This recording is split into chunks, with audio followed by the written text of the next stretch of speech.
โอ้สองโชทุกคนโอ้ยโอ้เสียดายมันโบชดเลยนะทุกคนนะคนหมูป่าชดละ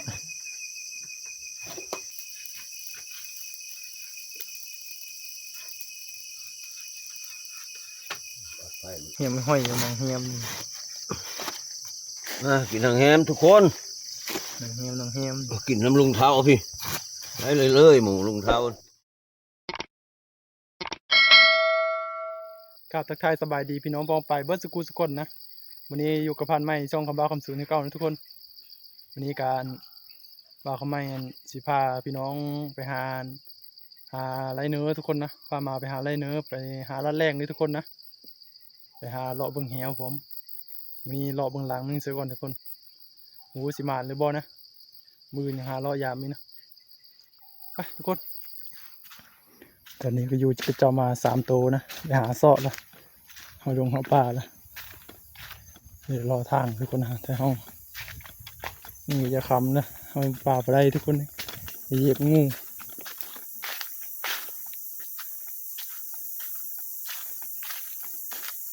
เดี๋ยวมาเข้าแทนนะตัวนี้รอทางตัวนี้ถ้าแกมน้ำมูอยู่ตัว2 ตัวดอดนั้นหาซอก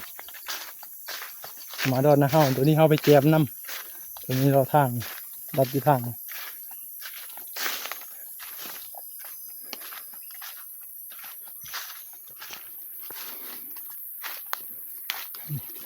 เราเอามายำเหวหลังนี้เบ้างนะทุกคนกิโลนี่โอ้ยทุกคนพอตเขาไปจะตีงเลยนี่โอ้ตัวนี่โอ้ยทุกคนเอ้ยเริ่มเบ่งละโอ้ยขามันอาจจะกินได้นี่ทุกคนนะโอ้ยขากับนี่ขาหน้าขาหลังนะทุกคนอาจจะกินได้นะโอ้2 โชทุกคนโอ้ยเสียดายมันโบชดเลยนะทุกคนนะนี่จะกึ่นละเห็นมาวาดนี้พอดีทุกคนโอ้ยเห็นนี่ก็ไปเฮ็ดเดย์นี่ก็มีบ่อนกินได้ทุกคนนะถือว่าหมดอึดไปเลยนะนี่โอ้ย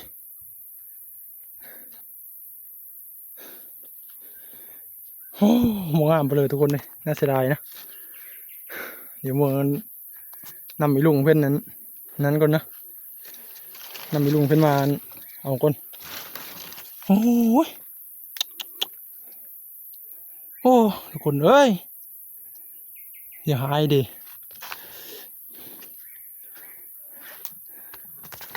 คอยเห็นฝ่าเฮยลุงยามนะทุกคนตีกันบนนี้แห้งเกินนะไอ้เล่าไปไหวอย่างดีทุกคนเนาะหากระทือนี่ไปนะหากระลูนี่ตัวนี้กันเนี่ยเนาะ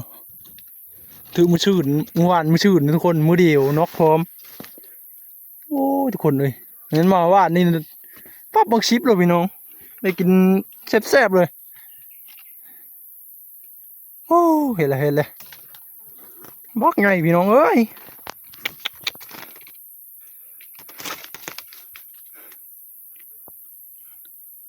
กึ่นกระตำหูดังแล้วนะโอ้ย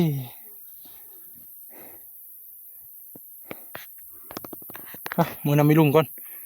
เอามือจี้บุ้งก่อนเราจะได้ทุกคนนะคำว่าได้กินกับเอตโลนะทุกคนต้องมีแล้วเนี่ยบอลเอตโลนี่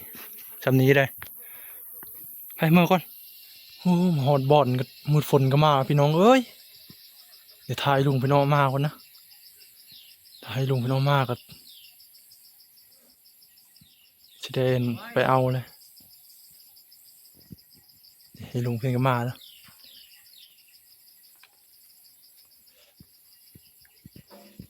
นะทุกตัวมาแล้วเกลือพ่อว่าเอาละ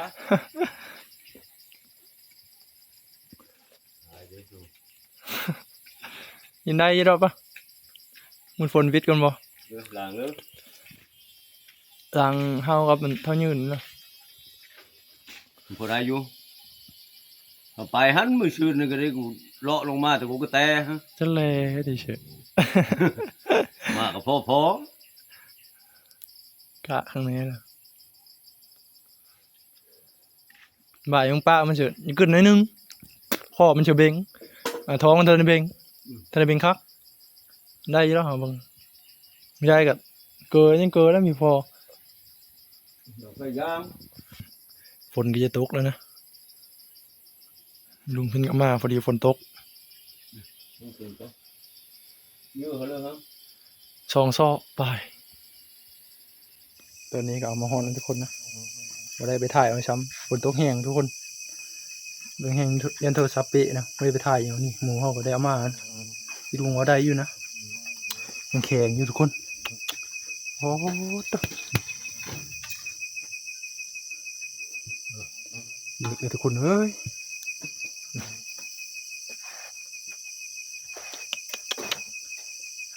มานทุกคนยังไงอยู่เผามันก่อนนะ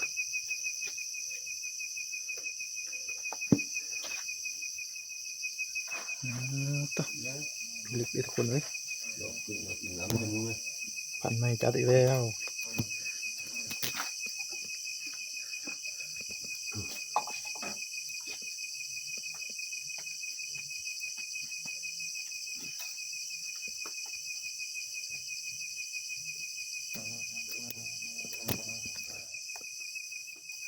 เจ้าอันนี้มันก็นอนเฝ้าอยู่นะเหนื่อยดอนนี่ผลงานเต็งเห็นแล้ว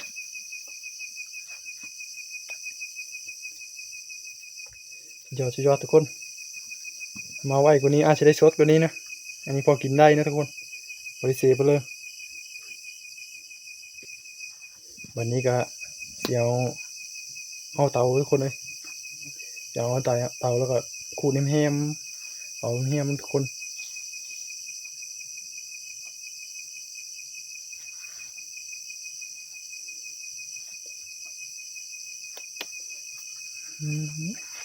นี่หดหลังมัน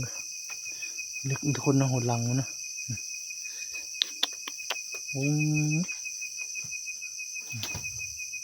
คนหมูป่าชุดๆละ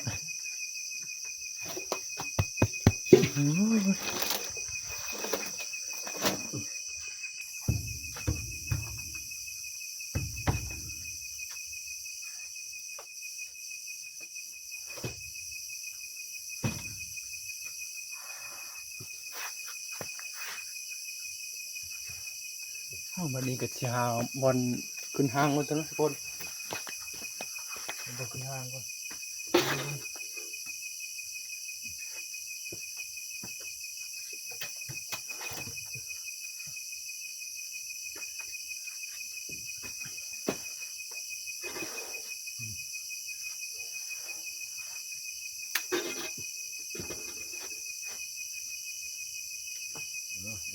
แจ้งแน่นอนพี่น้องงานนี้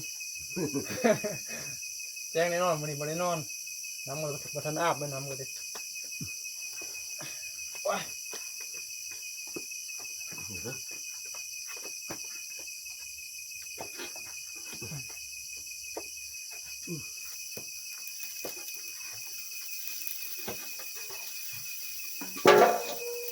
ไม่พูดทำไมรีบเลยมาจะฟาดที่ลูก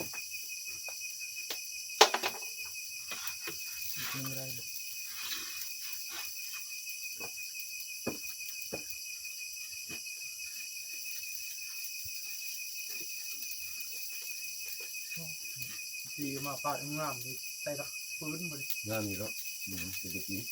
มันเนี่ยเขาโดนข้อมันเนี่ยมันถึงเหนียวเนี่ย สมมติดังไม่เสียงามแต่นี้ไปตอนวันนี้ขึ้นนะน้อง เขามันเหนียวหยัก มันช้ำเลิศเนาะ ถามมันเหนียว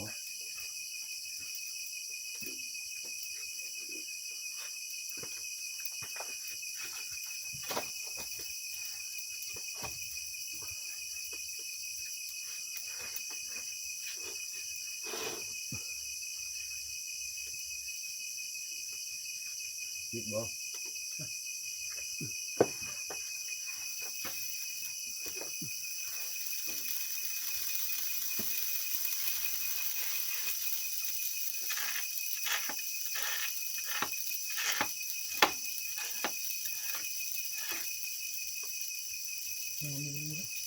เป็นเสือดี เดี๋ยวนี้เนาะมันก็คือเหวนะเดี๋ยวเชื่อว่าได้หอนกันนะ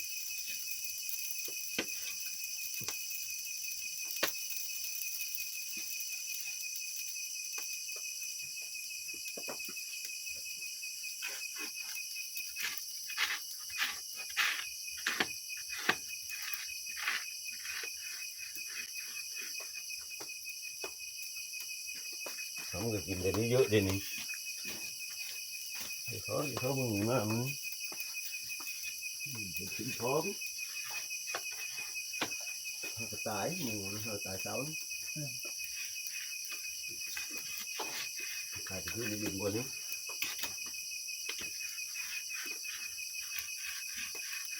มันเป็นเด็กๆมันก็เริ่มจะเป็นเลยนี่ ๆเป็นท้องเสร็จให้กันเด้อแล้วกินได้อยู่กระทุก มันเถิน มั่มอยู่ได้ด้วย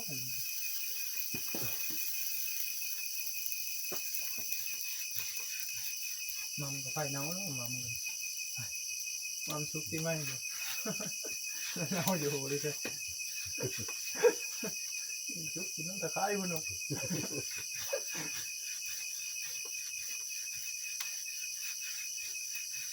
โรเบิร์ตบ่ไม่เคยกินมันไม่เคยบอกเลย ก็เลยมั่มซุปที่ไม่มันเลยข้าวมีซุปอยู่เลยตะไคร้แล้วกินซุปแล้วหล่นทับหมูมันตะไคร้เป็นมั่มเหมือนมันต้นหมู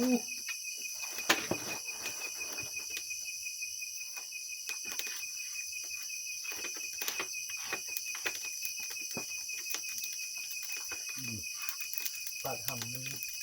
นี่โน่แล้วฟาด ปาดล้างก็ยังปาดนะล้างครับปาดมันก็มีเฮ้โทมัสแล้ว ลืมนะ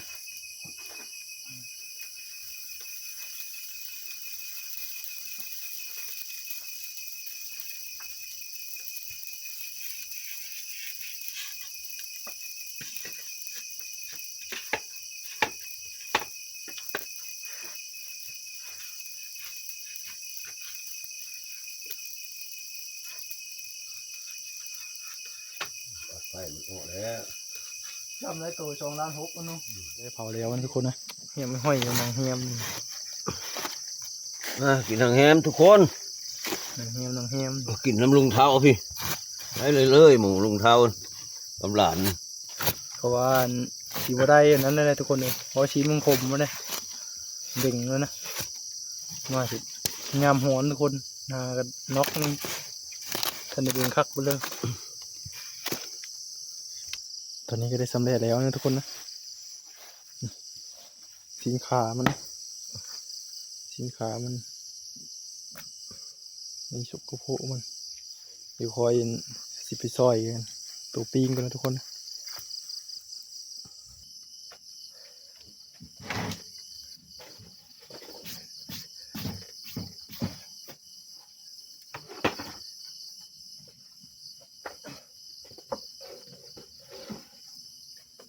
ซอยสีสันมันทุกคนนะ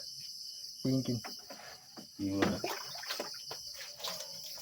เขารถเขามันโคตรเขากินเขาเลยกิน เอ๊ะ เด็กพุ่ง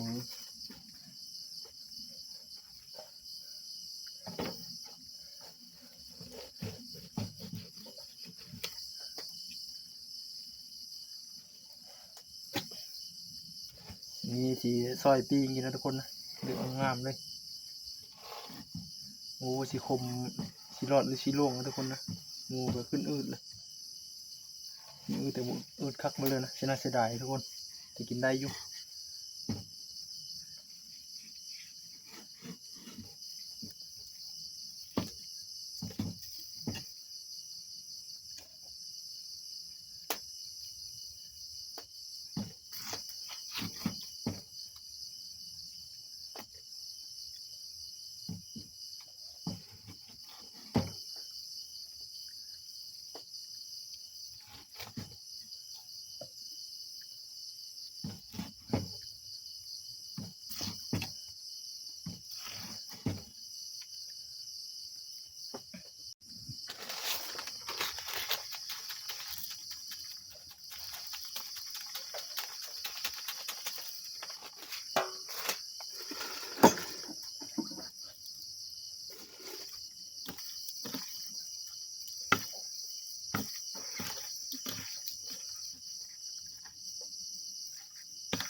ไฟโอ้ไฟก็ได้ใจนะทุกคนนะ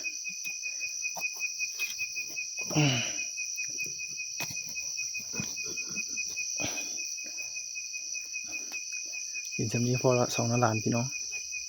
ไอ้แห้งเอ็นแห้งนะ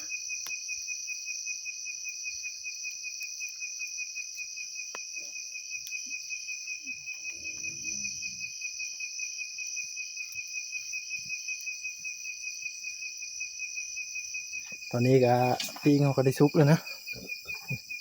ยังไม่ห้อยอยู่ตึงเศษ50บางคนนะได้50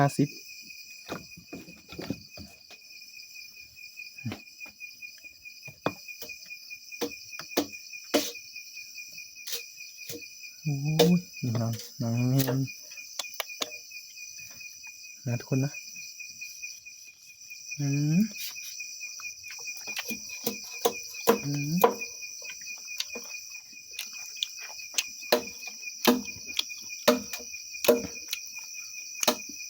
แซ่บทุกคน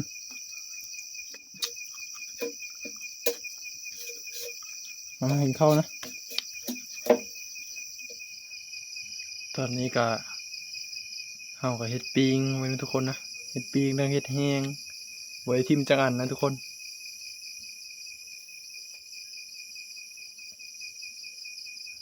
มันขึ้นอยู่นะขึ้นแต่ว่ามันบ่ได้ขมมันสีนมันนะสมัดอยู่ปิ้งกะปิ้งไหลน้ำมันไหลน้ำขึ้นมันออกนะทุกคนนะน้ำขึ้นมันออกเฮ็ดแห้งไว้แซ่บคือเก่าแล้วทุกคนเลยมันบ่ได้อืดเลยนะพอเอาได้ถ้าหึงกว่านี้จะยอมทั้งหมดแล้วทุกคนเลยแต่ซีนหมูครับมันนั้นได้เนาแล้วมันสิขมทุกคนนะอันนี้ท่านได้ขมบ่ได้เนาไปเลยนะถือว่ากึ่นอยู่แต่ว่ามันบ่แห้งนะทุกคนพอกินได้นะทุกคนนะแซ่บอยู่แซ่บซีนมันก็แซ่บส้มจอยๆทุกคนนะเพราะมันกึ่นดิซิกินมันบ่ค่อยประสงค์ไปเลยซีนมือเต็มขาลังมันกับชิ้นจกขนาดทุกคนเลยแต่งแป๊บๆอยู่มันเซแต่ขาบอลมันถือเหี้ยวทุกคนนะเลือดมันกามแต่มันยืนเอากับคอมันนั่นเลือดไหลลงคอมันคอมเมนต์มาว่านี่เนี่ยบริเวณเหี้ยวทุกคนเลยมาปั่นเอาแล้วก็มือเลยมาซาพุ่นอ่ะกับเวลาทุกคนนะวันนี้ก็สิได้เฮยลุงเสื้อแทนแล้วมันซ้ำมันค่อยแล้วหน้านะทุกคนนะไอ้ลุงเสื้อแทนเลยแล้วหน้าเลยค่อยจะขึ้นมาเซอร์อีกขึ้นมาใส่เหี้ยวอีก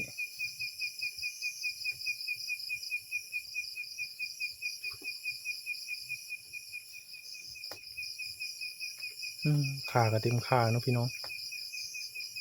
ไม่ปิ้งกับเต็มเตาไฟเสิร์นแกงเอาไว้ซีนนี่เสื้อแกงนี่พอดีเลยทุกคนเลยบริเสื้อปลาแดะบริเสื้อปลาไหลนะมันโน่นะขึ้นโน่นะขึ้นมาสีมันกับมันบริขมมาทุกคน